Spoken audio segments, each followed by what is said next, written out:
Assalamu alaikum guys, how are you all? Welcome to my channel. My name is Sufyan Khan and you are watching Information by Sufyan channel. Friends, I am back with another video and today we are talking about a Muslim scientist whose name is Al-Muqdisi. Friends, I have made a video on Al-Muqdisi in Urdu and today I am making a video in English on Al-Muqdisi. So let's watch the video.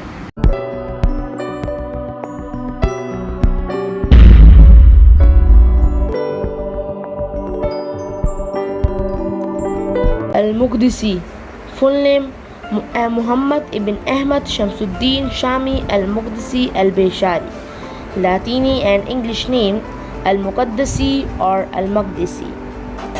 He was born in 945 in France and he was died in 1000. Scientific department, he was a geographer. Important works: Al-Taqasim fi Marfa Al-Qalib. Al-Muqdisi Al-Bishari is a medieval Arab geographer.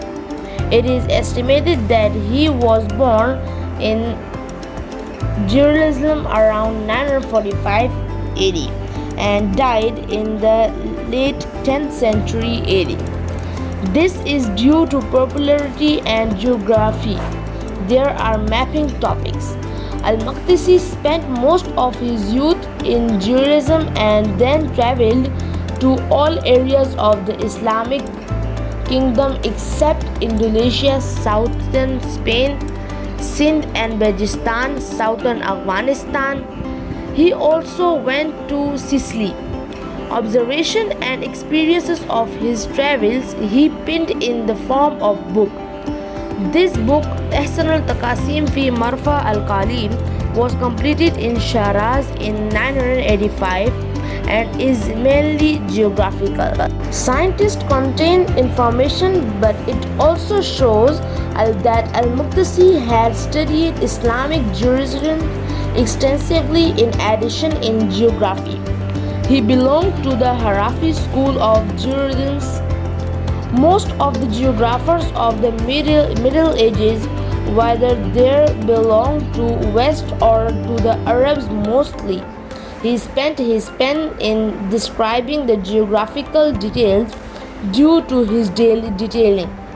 His dogmas either contain details related to mathematics, mathematical, physics, physicals and narrative geographic, or they contain information about trade routes and empires, or discuss various places' names.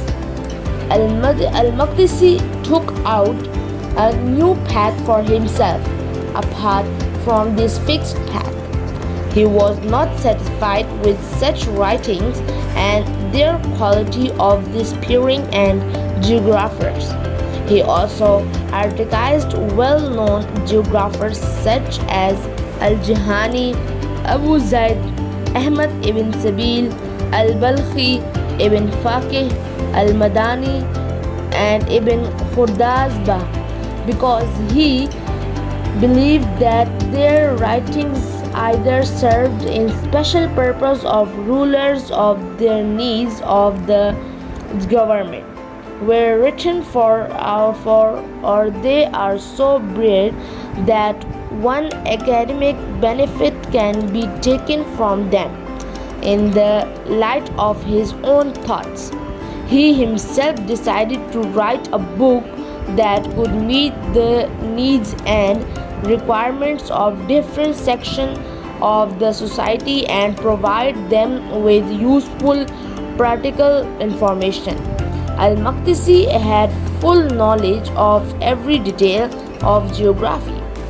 So writes in the passage that it is a knowledge in such kings and imperatives take great interest. Faqih and Qazis acquire it and common people as well as rulers are deeply attached to it. Al-Muqdisi believes that geography is a subject in which it includes much more. It not only describes places but also includes different groups and sects, trade, the commerce, weight and measures, customs, coins and monetary system, languages and dialect. Al-Muqdisi critically reviewed all these topics. He has seen and demonstrated his narrative and research skills while expressing his views to them. Al-Muqdisi added social data to geography and exposed it to more dimensions. The founding geographers limited their writings to Islamic countries and their geographical ideas, tried to harmonize with Quran and Hadith.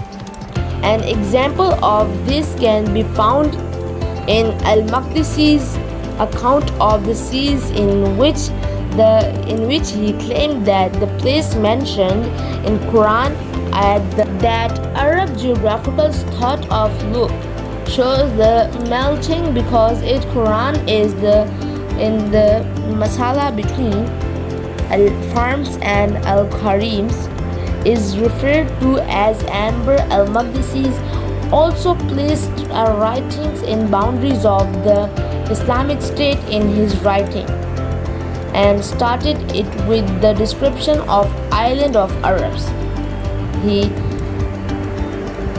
He has mentioned in al-Taqasim that he never visited a Muslim country not did feel but to describe to those areas.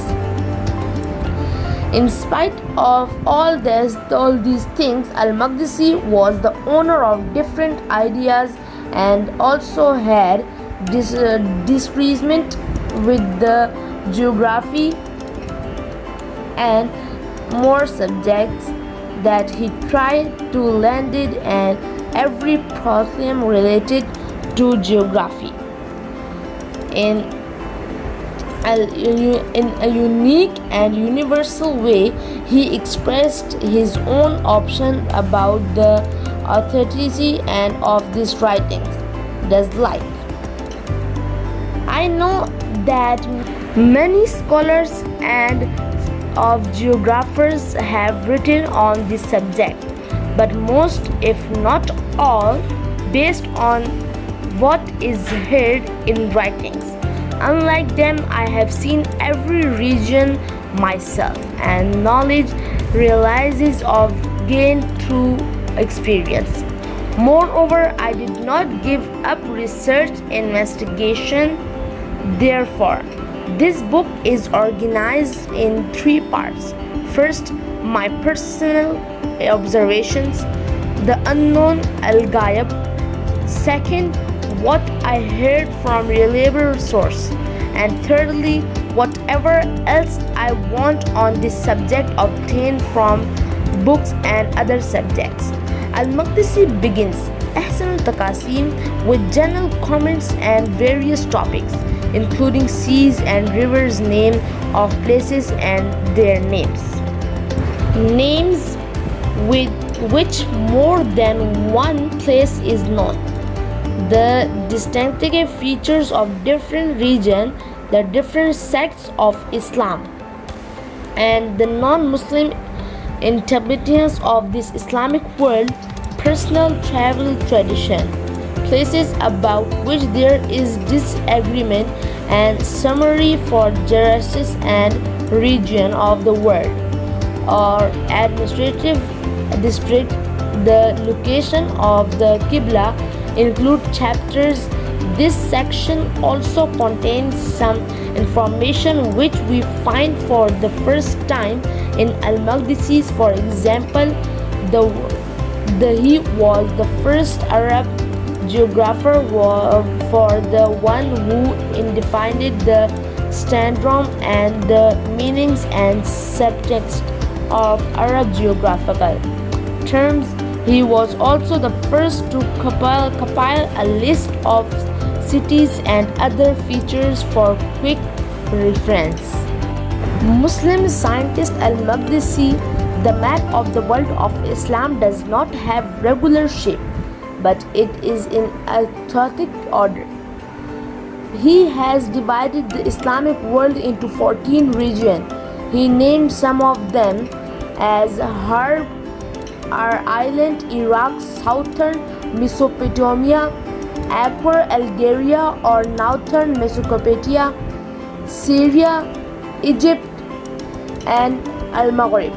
The remaining 8 regions, which he named the 5 star, were Al-Mashriq and the kingdom of the Samanidis, Al-Dam and mountain region east of Gilan and Bikar and Khizr, Al-Habab, Azerbaijan, Iran and Armenia, Al-Jibal, Ancient Media, Khuzestan region south of Media and east of Mesopotamia, Persia, ancient Iran, Kerman region south of Persia, and Sindh were included. All these areas also have their own specific border, which were definitely under the consideration of Al-Muqdissi.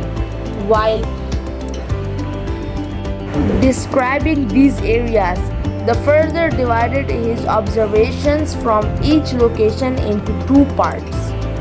One of these areas is the physical features of the place, the study of names and political subunit was specific to the place, while the other contained and description of the general characteristics of the place. Al-Muqdisi compiled a map of each climate showing regional borders and trade routes in red, rural blue, Asia first, salty seas in green, river in blue, and mountain in dark almond. Although most of these maps are now extant, others can be recreated to some extent with the help of 2 maps prepared by other geographers, because Al-Muqdisi adopted the same tradition in their preparation. In Al-Muqdisi's book is also famous for its literary style. His style of writings was meticulous and punctual. He adopted the local dialect while describing each area, but for some areas he could not do so, and for them he used his native Syria's language. According to his rule, the language of the 2 chapters written on the region of Al-Mashriq is eloquent because the people of the region were fluent in Arabic, but because the language of the inhabitant of the region of Egypt and the Maghrib was non-standard and non-Muslim, and Al-Batih of Iraq, the language of people of the swampy areas, was also very bad. So Al-Muqdisi adopted this kind of tone about them. Thanks for watching, guys. Don't forget to like and subscribe my channel. Allah Hafiz.